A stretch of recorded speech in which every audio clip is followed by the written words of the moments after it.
Question వాళ్ళు కొంచెం hand raise చేస్తారా? అందరికి అడిగారు. మరి ఏం చెప్తుండే అప్పుడు మనం? టీచర్, అదే డాక్టర్ అవుతాను, ఇంజనీర్ అవుతాను, లాయర్ అవుతాను, నేను అది అవుతాను, ఇది అవుతాను అని. మరి ఎంతమంది ఆ రోజు చెప్పినది ఈరోజు అయ్యారు? ఎందుకు అవ్వలేదు? అది డ్రీమ్ కాబట్టి. చాలా కారణాలు. ఇప్పుడు డాక్టర్ అవ్వాలని అనుకున్నారు. ఎందుకు అవ్వాలంటే ఇంటి ఫైనాన్షియల్ ప్రాబ్లం కానివ్వండి, అవే మనకు చెప్పే ఏమంటారు మంచి, ఇప్పుడు ఇక్కడ అప్లయన్స్ ఎలా ఉన్నారో మీకు మంచి అడ్వైస్ ఇచ్చేవాళ్ళు లేక, మీకంటే ప్రతి దాంట్లో మెయిన్ రీజన్ ఏమిటంటే డబ్బే ఉంటుంది. Money the biggest problem. మనం అనుకున్నది అవ్వము. ఎందుకు అవ్వమంటే మనీ వల్లనే. ఇప్పుడు ఒకసారి అందరూ ఒకసారి కళ్ళు మూసుకుంటారా? అంటే నేను ఏమైతే అంటానో అది జస్ట్ ఇమాజిన్ చేసుకోండి. నేను పెద్దగా అయితే ఏం చెప్పాను, బికాజ్ అందరు ఇక్కడ బిజినెస్ గురించి మాట్లాడారు. నేను ఇంకా పెద్ద చెప్పేది అసలు ఏమీ లేదు. ఎందుకు చేయాలి ఈ బిజినెస్ అని నేను చెప్తాను అని అంతే. సో కొద్దిసేపు కళ్ళు మూసుకోండి అందరూ. నేను అనుకున్నది మీరు జస్ట్ ఇమాజిన్ చేసుకోండి. నేను ఏమంటున్నాను, దట్స్ ఇట్. అందరు కళ్ళు మూసుకోండి. రైట్. సో మీరున్నారు, మీ ఇంట్లో మీ ఫ్యామిలీ ఉన్నారు, ఇమాజిన్ చేసుకోండి అంతే. మంచిగా హ్యాపీగా బతుకుతున్నారు, మంచిగా అందరూ కలిసి మెలిసి కూర్చొని తింటున్నారు, మీ పిల్లలతో మీరు చాలా మంచిగా టైం స్పెండ్ చేస్తున్నారు. రోజంతా ఏం గడిచిందో చక్కగా మాట్లాడుకుంటున్నారు. రోజైతే ఎలా ఉంటారో అలానే ఉంటుంది. మీ పిల్లం వచ్చింది, మీకు వడ్డించింది, మీరు తింటున్నారు. మీ పిల్లలు కూడా బాగా ఫుడ్ బాగుంది మమ్మీ, ఫుడ్ బాగుంది డాడీ అనుకుంటే చాలా చక్కగా మాట్లాడుకుంటున్నారు. తిన్నారు, అంతా అయిపోయింది, పడుకున్నారు, హాయిగా పడుకున్నారు. అలా కూడా సెట్ చేసుకున్నారు ఇక్కడ మార్నింగ్ లేచి పనికి వెళ్ళాలని. అయిపోయిందా? పడుకున్నారా? రైట్. నెక్స్ట్ డే మార్నింగ్ మీ పిల్లలు స్కూల్కి వెళ్తున్నారంట, ఇంకో పిల్ల కాలేజ్కి వెళ్తున్నారంట. మీ పిల్లం వంట చేస్తుంది, మీ పేరెంట్స్ లేచిండ్రు, టీ తాగుతున్నారు, చాయ్ తాగుతున్నారు, ఏదో చేస్తున్నారు, వాళ్ళ పనులు వాళ్ళు బిజీ ఉన్నారు. ఇంట్లో సంపాదించే వ్యక్తి మీరే. మీరు లేకపోతే మీ ఇల్లు గడవదు, అది మీరు. అయితే ఆ రోజు ఏమైందంటే మీరు ప్రశాంతంగా అట్లనే పడుకుని అట్లనే ఉండిపోయింది. ఇంకా ఆ రోజు మీ కళ్ళు తెరవలే, అంటే చచ్చిపోయింది మీరు ఆ రోజు. ఓకే, మీరు చచ్చిపోయింది. మీ పిల్లలు స్కూల్లో ఉన్నారు, వాళ్ళ స్కూల్కి వెళ్ళారు. పిల్లలకి మెసేజ్ పోయింది, మీ డాడీ చనిపోయారు, సో మీరు ఇంటికి వెళ్ళండి అనుకుంటా. సో వచ్చారు. ఇప్పుడు ఆ పొజిషన్ ఒకసారి ఇమాజిన్ చేసుకోండి. మీ పిల్లల పరిస్థితి ఏంటి, మీ పిల్లం పరిస్థితి ఏంటి, మీ తల్లిదండ్రుల పరిస్థితి ఏంటి, ఎవరెవరైతే మీ మీద డిపెండ్ అయి ఉన్నారో వాళ్ళ పరిస్థితి ఏంటి. బిక్కుమని ఏడుస్తున్నారు మీ పిల్లలు, డాడీ ప్లీజ్ మళ్ళీ లేవండి, మళ్ళీ రండి, మేము ఉండలేము మీరు లేకపోతే, ఇలా అంటున్నారు మీ పిల్లలు మిమ్మల్ని. వస్తారా మీరు ఆ పొజిషన్ నుంచి? ఒక్కసారి చచ్చిపోయిన తర్వాత వస్తారా? రాలేదు. అయితే మీరు ఎప్పటి వరకు అయితే ఉంటారు, మీరు గవర్నమెంట్ జాబ్ చేస్తున్నారా, మీరు డాక్టర్లు, మీరు కలెక్టర్లు, ఏదో పెద్ద జాబ్ చేస్తున్నారు అనుకోండి, ఆ రోజు మీరు లేవనే లేరు ఇంకా.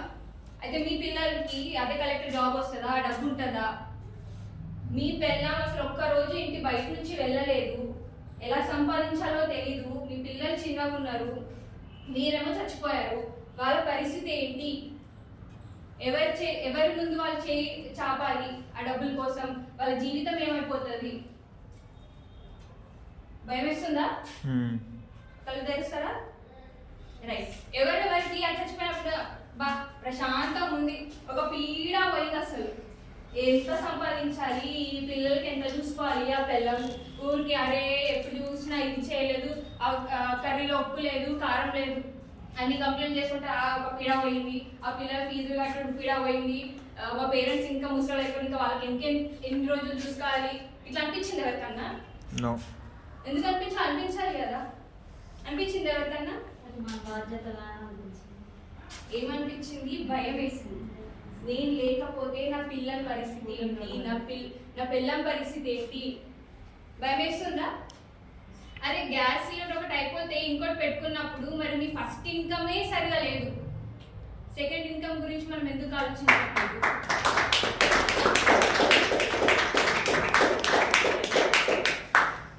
రోడ్ మీదకి వెళ్తారు, ఒకటే బండి మీద నలుగురు కూర్చుంటారు, ఆటోలో వెళ్తాం, లేకపోతే ఒక్కసారి అనిపించారు ఒక పెద్ద కార్ వెళ్తుంది, ఆ కార్ నాదే ఉంటే ఎంత బాగుంటుందని అనిపిస్తుందా అనిపించదా? అనిపిస్తుంది. అనిపిస్తే ఏం చేస్తాం మేడం?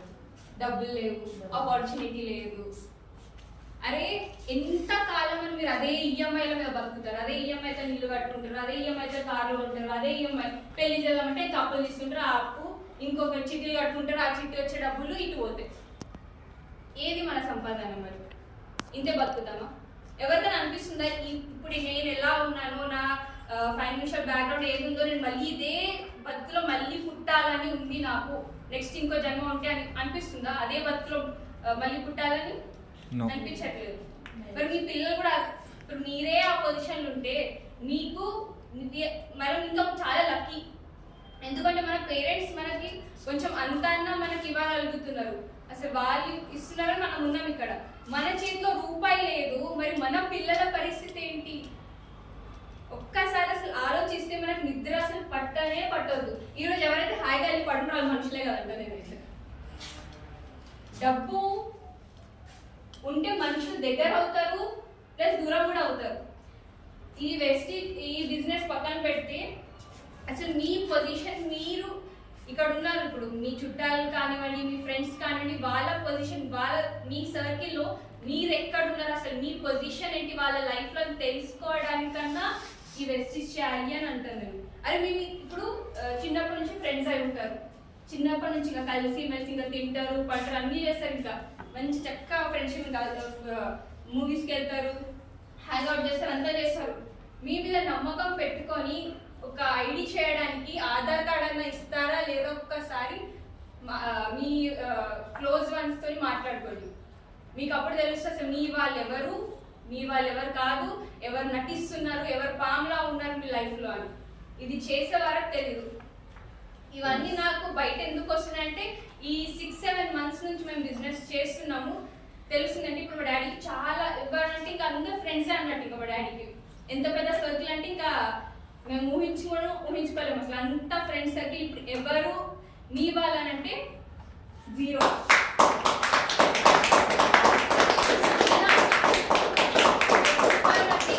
ఎవరు మా డాడీ వాళ్ళు కాదు. ఎవరు ఒక్క చిన్నప్పటి నుంచి ఎవరితో అంటే కలిసి పెద్దగా అయ్యారో ఒక్క బెస్ట్ ఫ్రెండ్ చెప్పుకోవడానికి అయితే ఒక మంచి చుట్టం అన్నట్టు కూడా లేరు. అంత 0 సర్కిల్ చెప్పడానికి చాలా మంది. మీ వాళ్ళు ఎవరు, మీతో ఎవరు ఉంటారు, మీరు ఇంకోటి మీతో ఎవరు ఉంటారు అదొకటి వచ్చింది. మ్యామ్ రీసెంట్ మా ఇంటికి వచ్చినప్పుడు వాళ్ళ ఒక ఫ్యామిలీ స్టోరీ చెప్పారు, సంబడి ఎక్స్పైర్డ్ అని. ఆ రోజు అనిపించింది, అంటే చూడండి చచ్చిపోయిన తర్వాత ఎవరైనా వస్తారు, గల్లీ వాళ్ళు వస్తారు, మీ చుట్టాలు వస్తారు పట్టుకోవడానికి, 4 పట్టుకోవడానికి. ఆ భుజాలు కాంపిటీషన్ పెడతారు, నేను పడతాను, నేను తీసుకెళ్తాను అన్నట్టు. అప్పుడు తెలుస్తుంది మీరు ఎవరు అని. మీరు ఎంత సంపాదించిన అసలుకి ఎవరు వెళ్ళి బ్యాంక్ బ్యాలెన్స్ అనేది చూడరు. మీరు ఎలా ఉన్నారు, మీ సమాజంలో మీరు ఎలా ఉన్నారు, మీ ఫ్రెండ్స్తో ఎలా ఉన్నారు, మీ ఫ్యామిలీతో ఎలా ఉన్నారు, మీ క్యారెక్టర్ని మాత్రమే అందరు చూస్తారు. మీరు చచ్చిపోయిన రోజు మీకు తెలుస్తుంది అసలు మనం ఇన్ని రోజులు ఎలా మనం ట్రావెల్ చేస్తాము అని. అది చూడడానికన్నా మీరు వెస్టీజ్లోకి డెఫినెట్లీ రావాలి అని అనుకుంటారు.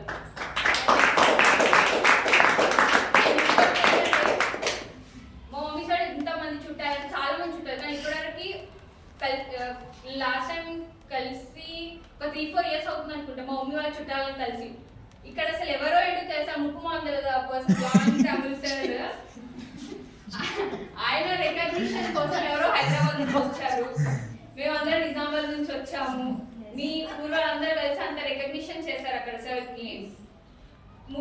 అండ్ నెక్స్ట్ ఇంకా సార్ ఏంటంటే ఎంత క్లోజ్ అయిపోయారంటే మా మమ్మీకి కూడా ఆయన మమ్మీ అని పిలుస్తారు. అంటే ఇక్కడ ఎందుకు చెప్తున్నానంటే ఉన్నారు మన ఫ్యామిలీ చెప్పడానికి, చుట్టాలు చాలా మంది ఉంటారు, అది చెప్పుకోవడానికి మాత్రమే. రియల్ ఫ్యామిలీ మీకు జూమ్లో కనిపిస్తారు. బయట మనం ఏదైనా సంపాదిస్తే కొంచెం మంచి లెవెల్కి వెళ్తున్నారంటే ఏం చేస్తారు, ఫస్ట్ అయితే నిందలు చెప్తారు, అరే తను అది చేసింది ఇది చేసింది అంటే బ్యాడ్గా మీ క్యారెక్టర్ అనేది వాళ్ళు అనుకుంటూ వెళ్తారు. ఇంకా నార్మల్ అయితే చేతబడి చేసి పెట్టిస్తారు. అవునా? చేతబడి చేస్తారా? ఎందుకు చేస్తారు? చూసుకోలేక వాళ్ళ రక్తాలు వస్తున్నాయి ఇంకా మన సక్సెస్ ని చూసి. కానీ ఇక్కడ ఏం చేస్తున్నాం, ఒక్కొక్క పొజిషన్ ఒక్కొక్క పిన్ అచీవ్ అయితే ఎక్కడి నుంచి వచ్చి మనకి చప్పర్లు కొడుతున్నారు. ఇప్పుడు ఇక్కడ ఎవరు తెలియదు, ఒక జాన్ సార్ వీళ్ళంతా తప్పితే వీళ్ళెవరు తెలియదు. అయినా వచ్చి కలుస్తున్నాం, ఇక్కడ మనుషులను కలుస్తున్నాం, ఒక్కొక్క వేరే వేరే క్యారెక్టర్స్ని మనం మీట్ అవుతున్నాం. లైఫ్ ఏంటంటే జస్ట్ తిన్నామా, ఎర్న్ చేసినామా, పన్నామా, ఇది కాదు లైఫ్ అంటే. అసలు ఎంతమంది నేను సంపాదించిన అనేది చాలా చాలా ఇంపార్టెంట్. సో ఇంకా ఏం చెప్పదలుచుకోలేదు, జస్ట్ ఇది మనుషులను అయితే వీళ్ళెవరు ఏంటి అని తెలుసుకోవడానికి అయితే ఇందులో జాయిన్ అవ్వండి. నెక్స్ట్ మీ భవిష్యత్తు మారుస్తారో లేదో తెలియదు, కానీ మీ ఫ్యూచర్ జనరేషన్స్ అన్న వాళ్ళ లైఫ్ చాలా బాగుండాలంటే డెఫినెట్లీ ఈ ఆపర్చునిటీ మీరు తీసుకోండి.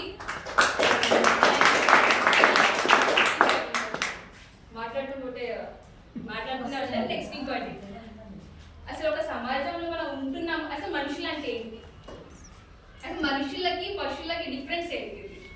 వాళ్ళ భాష వాళ్ళ బాబో మ్యామ్యామ్ అక్కడ మాట్లాడతాం, మనకి ఒక లాంగ్వేజ్ బట్టి మనం మాట్లాడుతున్నాం.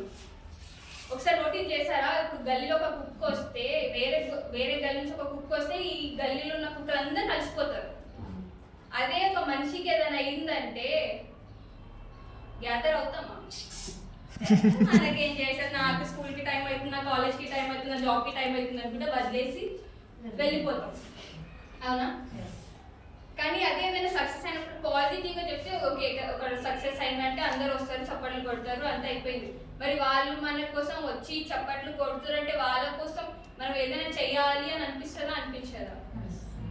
ఒక సమాజంలో మనం కొంతమంది మనుషులతో ఉన్నప్పుడు అంటే ఒక పర్సన్కి నువ్వు లైఫ్ ఇవ్వలేకపోతే అంటే మనుషులకి పశువులకి అసలు మరి డిఫరెన్స్ ఏముంటుంది? అంటే నేను ఏమనాలనుకుంటున్నానంటే నాకు తెలుగు అంత కరెక్ట్ కాదు, నేను సెంటెన్స్ నేను చేయలేకపోతున్నాను. అంటే నేనేమంటే ఒక మనిషి ఇంకొక మనిషికి జీవితం ఇవ్వలేకపోతే అసలు ఈ మనిషి కాదు అని అంటాను నేను. సూపర్. మన లైఫ్ చేంజ్ చేస్తామా లేదా తెలియదు, కానీ ఒక పర్సన్ గురించి ఆలోచించి వాళ్ళ లైఫ్ చేంజ్ అవ్వాలి అని ఎప్పుడైతే నువ్వు అనుకుంటావు, డెఫినెట్లీ ఆ రోజు నీ లైఫ్ ఎక్కడికో వెళ్ళిపోతుంది. నువ్వు కష్టపడే అవసరం లేదు. నీ గురించి ఆలోచించక ముందు ఫస్ట్ నువ్వు ఒక పర్సన్ లైఫ్ చేంజ్ చేస్తానన్నా ఇక్కడికి రండి. బికాజ్ మనం చేసే జాబ్లో తెలుసు మనం ఏం సంపాదించట్లేదు, దాంతో మనకి ఏం హెల్త్ రావట్లేదు, వెల్త్ లేదు, బ్యాంక్ బ్యాలెన్స్ అయితే జీరోనే. మీరే ఇలా ఉంటే మరి మీ జనరేషన్స్కి కానివ్వండి, మీ సాటి మనుషులకి మీరేం చేయలేకపోతున్నారు. కానీ ఇక్కడ అట్లీస్ట్ మీరు సమాజ సేవ అయినా చేయగలుగుతారు. ఇప్పుడు చూడండి, ఇక్కడ మ్యామ్ అసలు ఏమీ చదువుకోలేదు, అయినా సెషన్స్ తీసుకుంటున్నారు. ఇప్పుడు ఇక్కడ జర్నీలో స్టార్ట్ అయింది. అంటే బీవీ మేడం గురించి మేడం మాట్లాడారంటే ఇక్కడ ఒక పర్సన్కి అంటే ఎడ్యుకేషన్తో సంబంధం లేదు, డబ్బుతో సంబంధం లేదు, దేంతో సంబంధం లేదు. మనం చేంజ్ అవుతున్నాం, ఇంకొంతమందికి మనం ఎంప్లాయ్మెంట్ని ఇస్తున్నాము. దానికంటే ఇంకా పెద్ద సేవ అనేది ఏమి ఉండదు. So thank you so much.